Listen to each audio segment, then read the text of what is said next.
We'll get started. Good afternoon, everyone, and welcome to UAF, Alumna Rasmuson Library. Those of you who don't know me, I'm Bella Gerlich, Dean of Libraries, and I want to thank everyone for joining us today. We're here to listen and learn from UAF alumni author Mary Albanese as she talks with us about her recent memoir. Before we get started, I want to say a little something about Mary. Mary's born in upstate New York. She attended SUNY New York at Stony Brook on Long Island before coming to Alaska. She earned a master's degree in geoscience here at the University of Alaska Fairbanks in 1980 and spent 10 years here as a geological explorer. After leaving Fairbanks, she moved to the Pacific Northwest before coming back, where she worked as a writing instructor here at the university in the Southeast. Later, she went on to earn her PhD in writing education at the University of Reading in England. Mary has won numerous awards for her writing in a wide range of genres and has had one of her short films screened at the Cannes Film Festival. Oh, I think we'll have to get that in our collection, Mary. It was a horror film. I don't know that it would fit. It's totally appropriate. She continues to write on a diverse range of subjects, from fiction to nonfiction, and television and film projects. Mary lives with her husband, Tom, who is also a UAF alumnus in the English countryside. We are proud that both Mary and her husband are UAF alumni, and we are thankful for the many ways they add to our mission. Today, Mary will tell us about her time in Alaska and read from her memoir, Midnight Sun, Arctic Moon, Mapping the Wild Heart of Alaska. I'd like to welcome Mary and thank her for making a stop here on her tour as she goes around the West Coast talking about this book. Mary?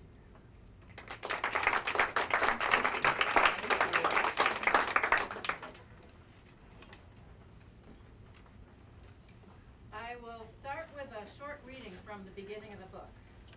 I know the book just came out, so a lot of you won't have read it yet, but hopefully this will make you want to dive right in. My pack, heavy with rocks, dug into my back as I hiked across the uneven ground 20 miles from the Arctic Circle. There was no trail here, no roads, no buildings, and no people for miles. The rocks here had never been mapped. That was my job. I was a geologist on foot, and that's why I found myself in this northern wilderness with nothing but scrub brush, shivering pine, and the rocks. Always the rocks. I had been hiking for hours, checking every outcrop, measuring angles, and breaking off chunks of stone with my hammer. The sun was high in the summer sky. Instead of setting that night, the sun would blanket the land in a cool orange glow. At noon, though, the sun was bright and strong. I was hot. I had been slogging across the tundra for 6 hours, and my forehead was drenched with sweat. My skull felt like fire. I knew this was a warning. As one of the few women in a field dominated by men, I didn't tell anyone about my tendency pass out from heat stroke. I was dangerously close to having one now. You know, that always gets a laugh. I needed to cool down. I didn't have time to rest. I had too many miles to go to make my target. As a girl not long out of my teens, I didn't have the strength or the speed of the men on the crew, so I had to work harder to do the same job. I wasn't going to allow anything to stop me from covering as much ground as anyone else. I studied the contour map. If I veered to the right, I should run into a creek about half a mile ahead. I figured I could get there before I passed out. Another laugh. The creek was just where I thought it would be. It wasn't anything to brag about, just a trickle of water, but its edges were lined with a snow-frosted crust. Perfect. I took off my hat, a cotton baseball cap, and packed it with snow. When I put it back on, the crown of my head was encased in a bowl of ice. The relief was immediate. I could go for another hour at least. By the time the snow had melted and run down my shirt, the sun would be lower and cooler. Heat stroke averted, I set off again. Suddenly I heard something in the trees behind me crashing and thrashing. It sounded big, but when I looked back, I didn't see anything. It was probably a moose. I kept going. Then I heard it again. It was following me, and moose didn't behave that way.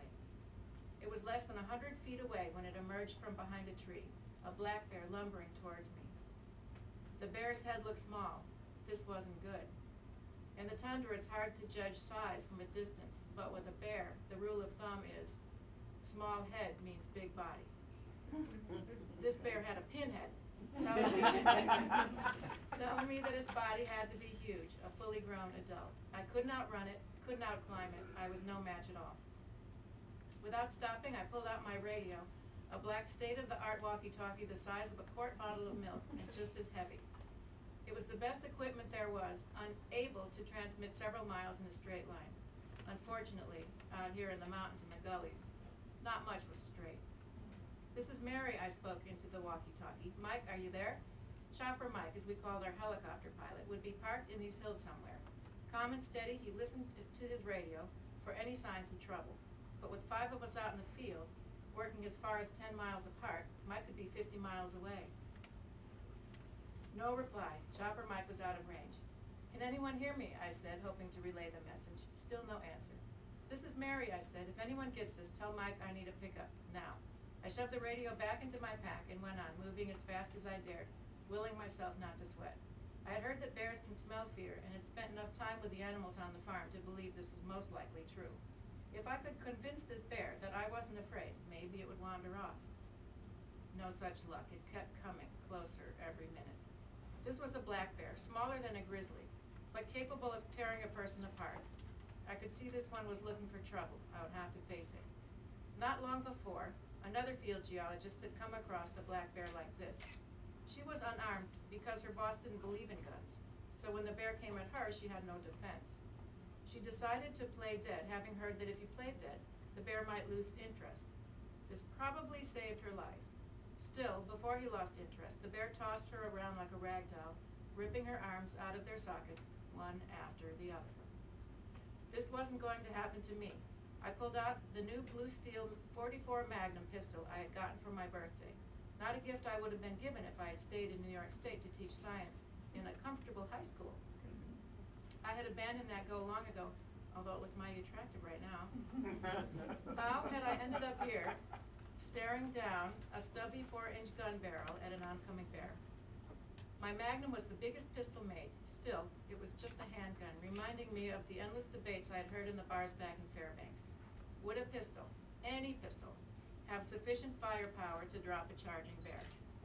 As I steadied my aim, it looked as if I was about to find out. And you have to read the book to find out what happened. Although you can make a pretty good guess.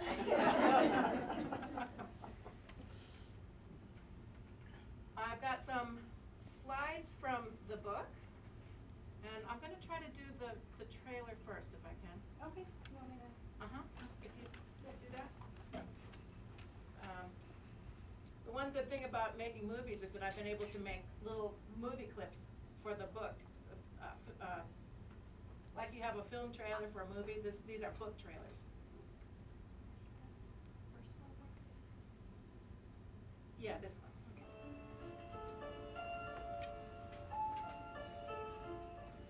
This was me back in 1978. I wanted to be a teacher. I wanted to do something big. I wanted to go to Alaska.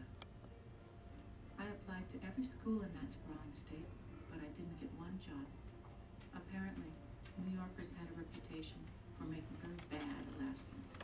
But I knew Alaska was waiting for me, and I had the strangest feeling that if I didn't go there, my life would never feel complete. What, I wondered, besides teaching, did I do well enough to get me north? Then I had it. I understood about being a student.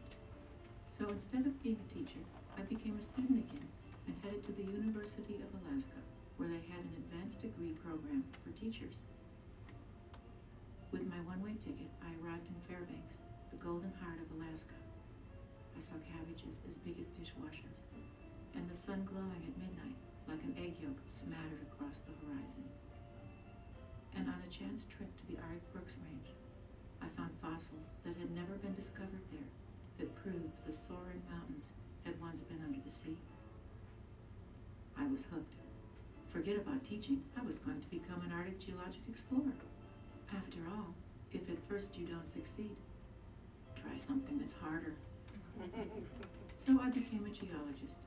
I embraced the harsh life of an exploration field mapper and Alaska continued to surprise me at every turn, with sunsets on the blood-red tundra that looked like Martian landscapes. But not all of those surprises were good. In this land of raw and dangerous beauty, we paid a high price for life at the top of the world, beyond the edge of mankind. There were bears, rock cliffs that gave away, and even Wild West shootouts. Not all of us survived. Let me tell you about my Alaska, my mysterious friend that whispered its secrets as I climbed on its rocks and proud peaks. It's a story of life lived to extremes, surrounded by the people bold and outrageous enough to live there. Come with me to my world of Alaska, to the warm heart of the world's final frontier. Midnight Sun, Arctic Moon, a memoir by Mary Albanese, coming from Epicenter Press, spring 2012. We'll see that picture again. Can we do the other trailer? That was the serious one. This one's the really serious one.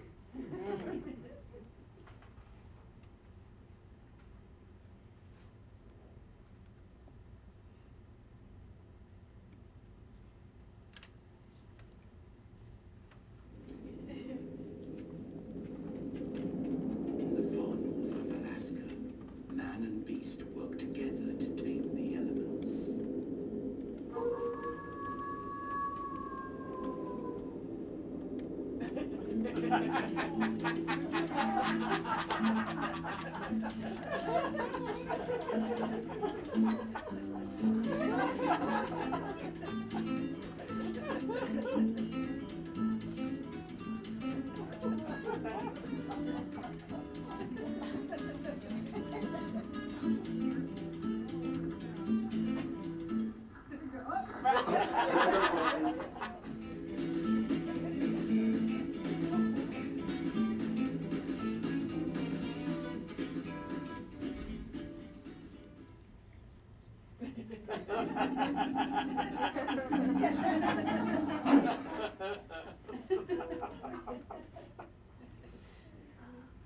So that's, I'm hoping that one will go viral. If you want to help it, go to midnightsunarcticmoon.com and pull up the second video and send it out to all your friends. You mean you want it to a rabbit? Rabbit, yes. Am I doing this right? Yeah. Hold the slideshow now? Let's see.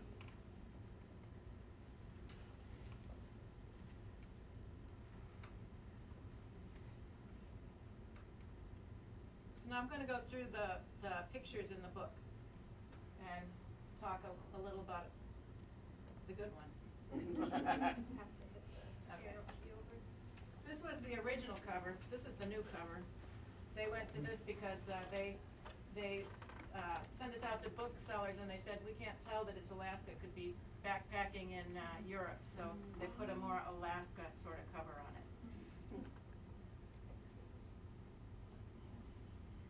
This was 1975, about the time that I was thinking of coming to Alaska. You see those great 70s clothes?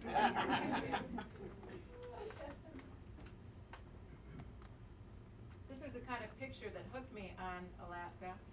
And it turns out that I would eventually come up and meet this guy. And there he is. This is Tom Albanese. I think a bunch of you in this room would probably know who that is. This was 1977 on the UAF campus. And the funny thing is that if you go out now, you'll still see people sitting on the grass right there.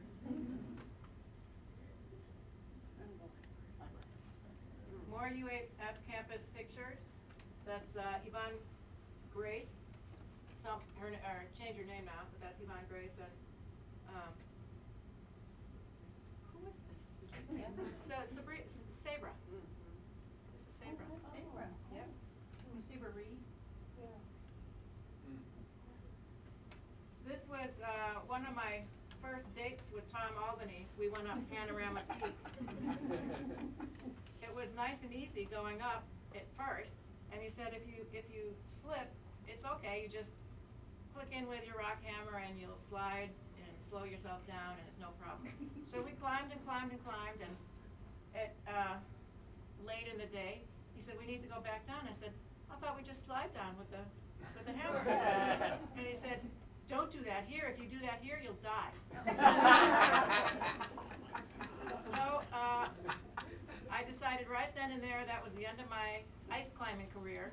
And I abandoned the sport, but I kept the guy.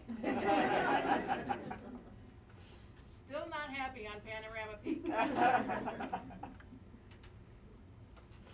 Yeah, that was, I think that's over 45 degrees. Yeah. The second summer I was here, I was in field camp, and we took a bus up to the Brooks Range, and the bus stopped in a gravel pit and let us out, and then we went out and mapped from there. And that was the lovely conditions. There is the field camp crew. It's hard to believe that these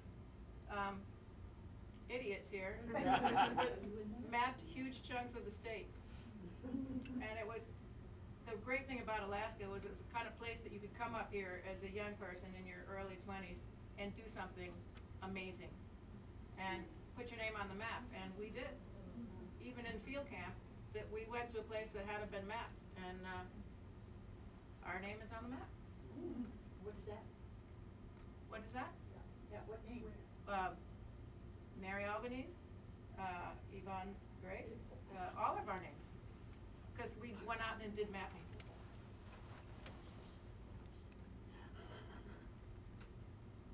This was a spike camp. Way up above the tree line in the Brooks Range. Beautiful views.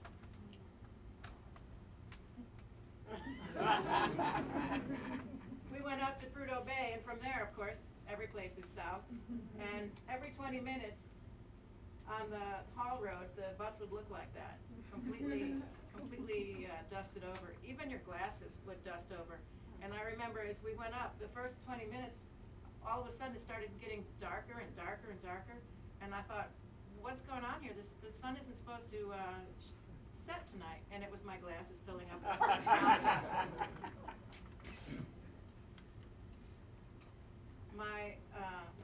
Later in that summer, I went out to my field rocks, which was in the north flank of the Alaska Range.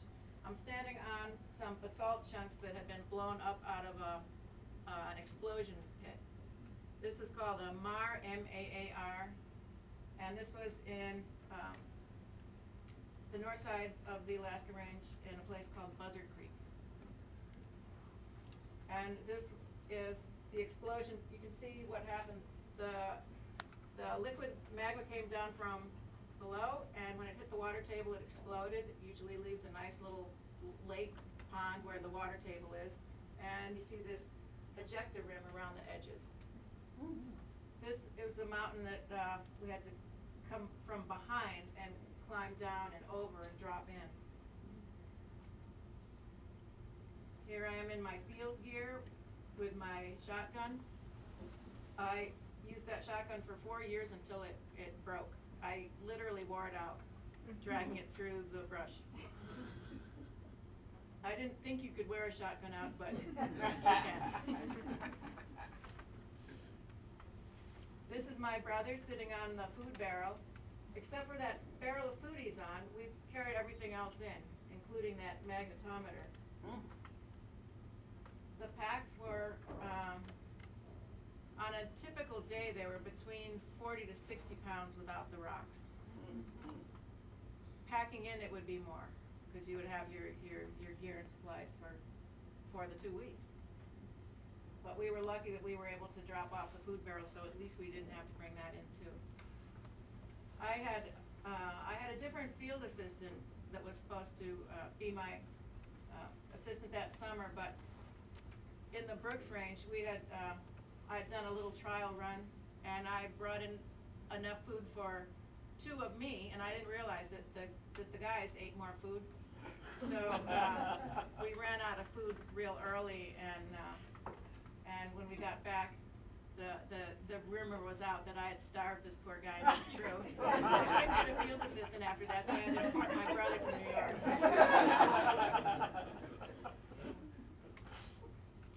My brother lasted 2 weeks. The thing is, if you're not a geologist, it isn't really fun dragging rocks around. It gets tiring after a while. So my next assistant was Harriet Small, and she was a great assistant because she was a geologist and she'd had some camping and some hiking and some wilderness experience. And this is up on Sugarloaf Mountain. As we were heading up to Sugarloaf Mountain, we were about to cross this little creek, and Harriet said, let me tie you onto this rope first. And I had crossed this creek a couple of times earlier in the summer, and I said, it's just a little creek. It was maybe from me to you. And it didn't look that bad. And she said, just humor me. And she pulled out this clothesline. So I said, okay, you can tie me onto the clothesline. So I had my pack on, I went in, I got about 5 feet in, and the water just slammed me. It just knocked me down, dragged me down. It was at 32 degrees because there was ice along the edge. And it took all of my energy just to breathe.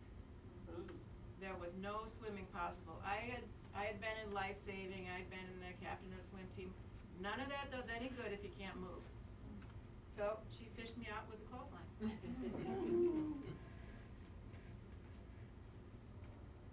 This is one of our high camps. The one behind is Denali. When we first went out, it was clear, and we had to work pretty fast to get everything done because we were watching the snow line come down closer and closer and closer, and we just got finished and got out before the snow line came down to us. That winter, I moved off campus and I moved into the bog. There may be some people here who have lived in the bog or know people or been out there. And there was my cabin. It was probably a little bigger than my car, but not much.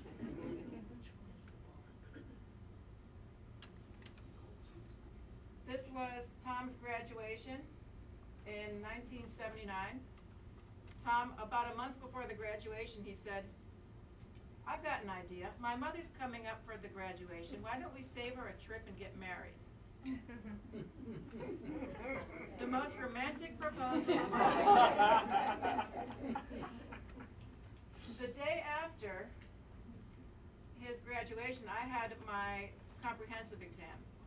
That's the 6-hour exam where they grill you on every aspect of geology, paleontology, glaciology, petrography, mineralogy. So we had his graduation, my comprehensive exam, and the wedding all on the same weekend, from the Friday to Monday.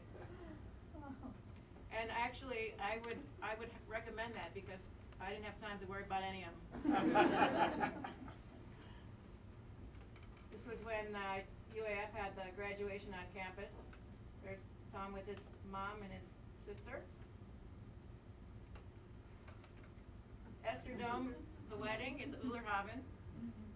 And I have just learned recently who the dog was. It was Merritt Helfrich's dog, if anybody know Merritt. And I've also learned that 3 months after we got married at our potluck wedding at the Ullerhaven, there was another important wedding that took place up there.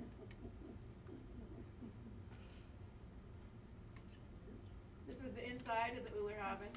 We got it. We got a good price on it because it had been shut down because of the arsenic. So we hauled our own water up. This is my friend Yvonne Grace and Tom's sister doing the car. We never did get all that frosting on. This is the wedding party. Tom's stepdad, his mom and sister, Carl Hahnemann, who had never worn a tie at this point. My father had to lend him a tie and show them how to put it on. And then my sister and my mom and dad. This was my cabin at that summer. No heat, no water, no electricity, no windows. Ah. Yeah, this one was special. That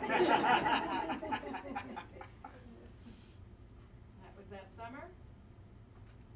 This was Tom out in the Seward Peninsula. He was working for Anaconda out there. He's bagging a sample. This was winter claim staking. Carl Hahnemann used to get jobs for us as winter claim stakers, and we used to go out and stake the claims, and it's just what it sounds like. You stake the claims in the ground, and you go back into town and you record it, and whoever has paid you for this gets the mineral rights for a year. The bad thing is that in the snow, as the helicopter flew back into town, you could see just how uneven your lines were. This was before GPS, all you had was your compass. We ended up buying a house up on Chena Hills. It was a divorce house, and there were bullet holes inside the house.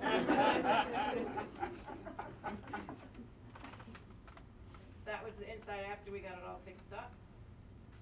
Still up there, still looks the same. This is the view from up there. 120 miles to the Alaska range, 150 if you could see McKinley.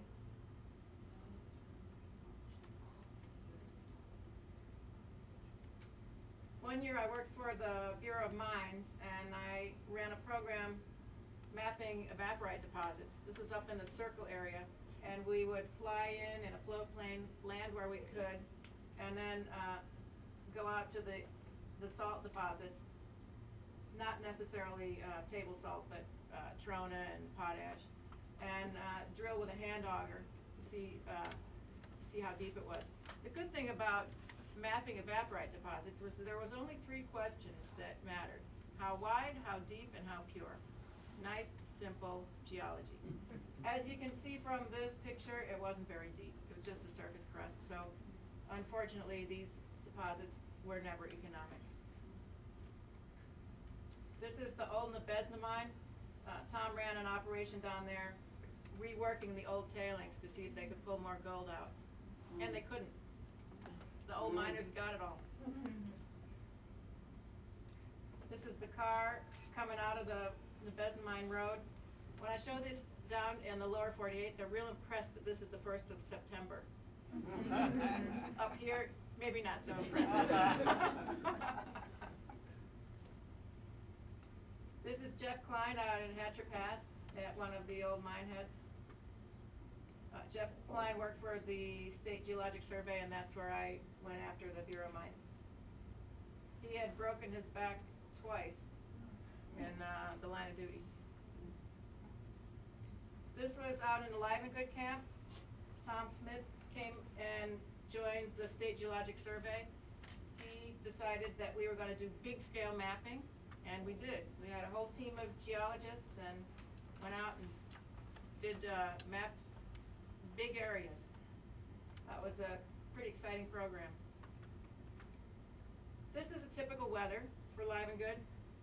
You could expect pretty much any time you were out in the field to be too cold, too hot, too wet, too dirty, sore somewhere, too tired, hungry, or a combination of the above. Getting into the helicopter to go out for the day. But when you got to the top of the mountains and this was your view, all that other stuff didn't matter so much. You could put up with a little bit of discomfort when you got to be there. And sometimes you could think that maybe no one had ever sat on that particular rock and looked at that particular view. And that was a pretty awesome thing. When people would come out from town in the helicopter, they would bring a supply of fresh cheese, fresh meat, produce, and some alcohol. Here we are drinking up all the alcohol in one evening.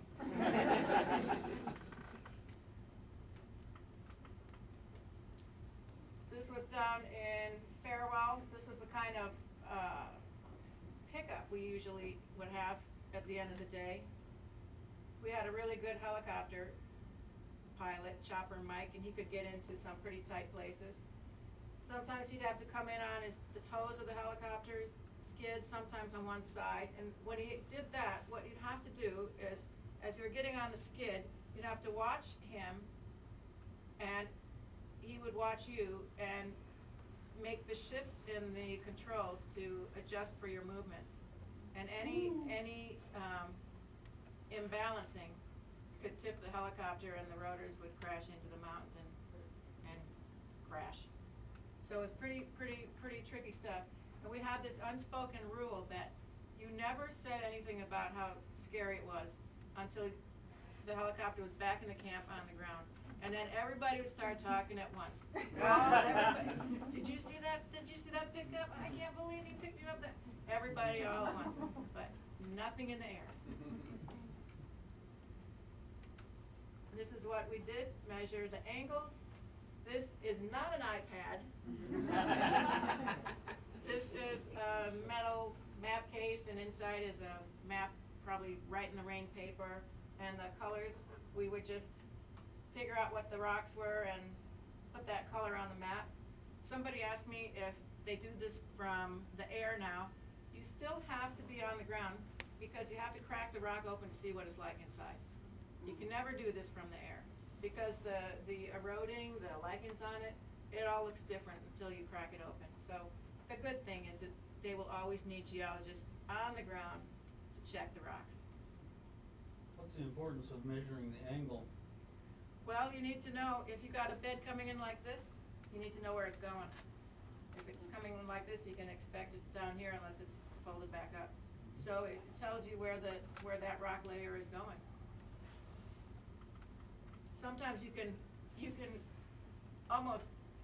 think you might see it on the other side, so you would know that it may be folding like that, so you'd have to go on the other side and check.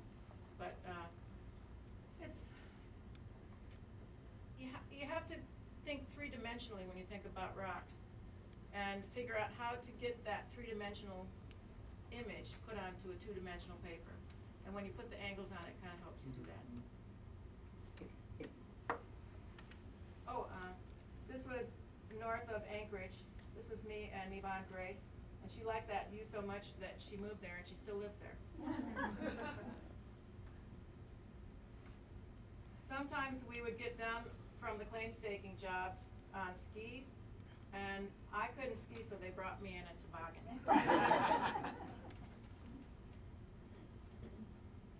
Back in town, I had a couple of dogs and this little tiny dog sled with no brakes, which was really good for going uphill and going on even ground, but not too good for going downhill because I had basically no control. But Shirley taught me how to mush, so I went mushing my dogs. And this is my big wolf, half-wolf dog, Ruby.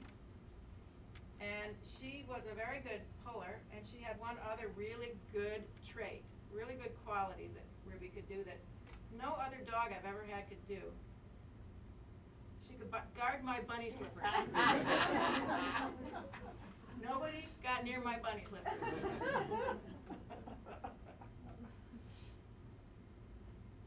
I won some lottery land up in Circle. This was back when they still had the land lotteries. I think someone told me they still have them once in a while. This mud trail here is Red Fox Road. According to the state, that's Red Fox Road. And this is what happened if you went down Red Fox Road. My Jeep had never been stuck before, ever, until it met Red Fox Road. And here it is, halfway up the hubcaps. We had to get the big state snowplow to pull it out. This is setting up a camp in the Chewilnik Mountains. John Decker was running this crew. Setting up a camp was a dirty, muddy, nasty job. The only thing worse than setting up a camp was taking it down, because at the end everything was really filthy. But when you were out in the camp, this was the view. You couldn't buy that view. somebody had asked me about the symphony orchestra. Here it is.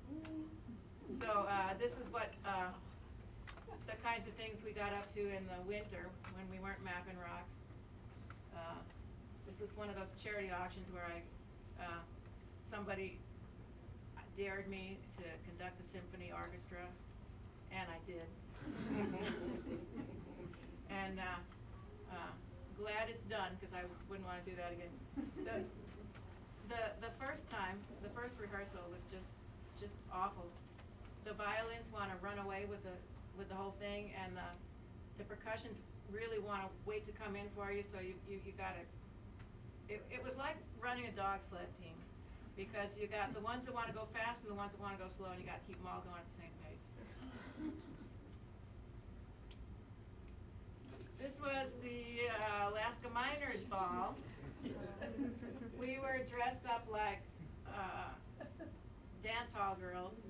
It was a costume ball, and one of the guys in the office, probably somebody that half of you know here, thought he was being very complimentary when he said, "You ladies don't make such bad-looking whores."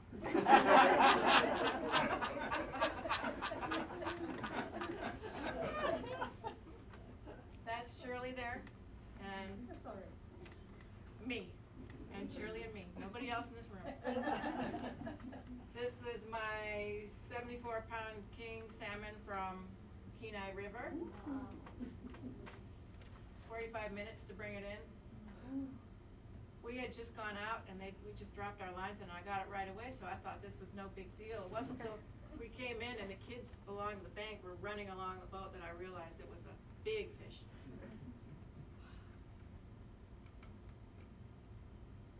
Doing karate in your backyard, as you do. Fairbanks in the fall, you can't beat it. You just can't beat it. This was our daughter, Yvonne. She's Korean. We adopted her from Korea. People thought she was native. She sure was cute. This was after we left Alaska. I was here for 10 years, and then we had to leave, and this is the family now, growing up, getting a little bigger. This is on the Oregon coast. That's Tom and me.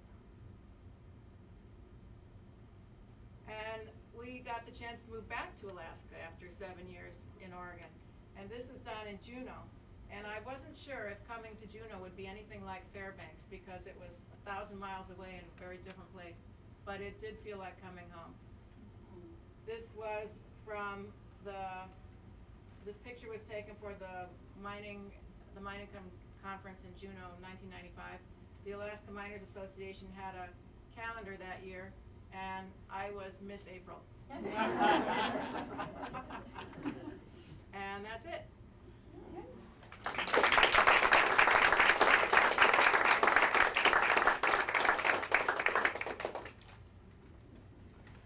anybody have any questions? So after all that, what persuaded you to get out of geology? Well, once we left Fairbanks, what I did, field mapping, didn't really exist anywhere else.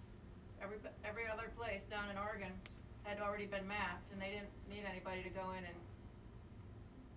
do the ground, breaking the ground maps. So I couldn't get a geology job down there to save my life. So I switched to writing. And we figured that it was a real strain to be pulled away from Fairbanks. So we figured that I better get a job that I wasn't going to be tied to a place, so that I would be portable. Because Tom's job moved us around a bit, and I could just take my pens and paper and do it anywhere. Yes. Mary, Tom travels so much these days. Do you get much of a chance to travel around the world with him? He's really not much fun to travel with.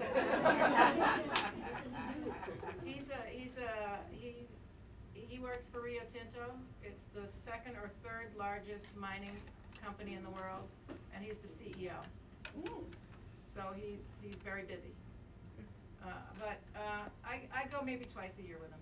If there's a reason for me to be there, like there's a good one coming up. It's a ship launching, and they need somebody to take the axe and cut the rope. And I've even had axe training lessons to do this.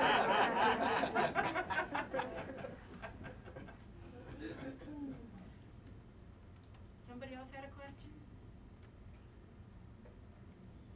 How long did it take you to write the book? It took me 3 months to write the first draft, and 4 years to write the second, third, and fourth.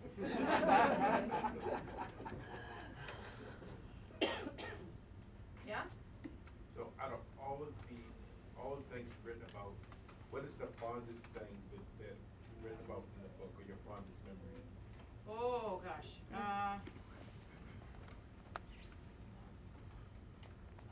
I think the fondest thing was knowing I didn't have to go map those rocks again. And I drove up from Anchorage, and I was driving up, and the mountains were covered in snow, and I wasn't sure if I was going to recognize my mountains. And then there they were, and it was just one of these, I hear the music going, and I'm like, I don't have to go up there. What other things have you written? I had an adoption book that came out in 1980 something.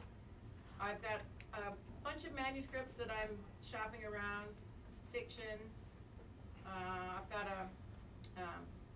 the horror film that went to Cannes Film Festival. I did a TV series that we tried to shop to the BBC last year. They looked at it. They didn't pick it up, but they looked at it, so we're getting closer. And when I go back, I've got another series for another guy I'm going to start. What is the adoption book about? It is about Romanian adoption. Oh. I wrote that in around 1992, when right after Ceausescu had been shot, and they discovered all those Romanian orphans. And there was a woman that lived in the state who decided to go over and adopt a Romanian child, and she did. And then people started asking her how she did it, so she formed her own little adoption agency, and I followed a group of these guys around and documented their stories. And that was 1992, and just this last year, 2 of the girls from that book, who were little tiny children then, have written to me as adults. So that was fun. One of them has become a nurse, and she goes back and volunteers in Romanian orphanages. That book is called To Romania with Love. I think you can probably dig it up on Amazon or something.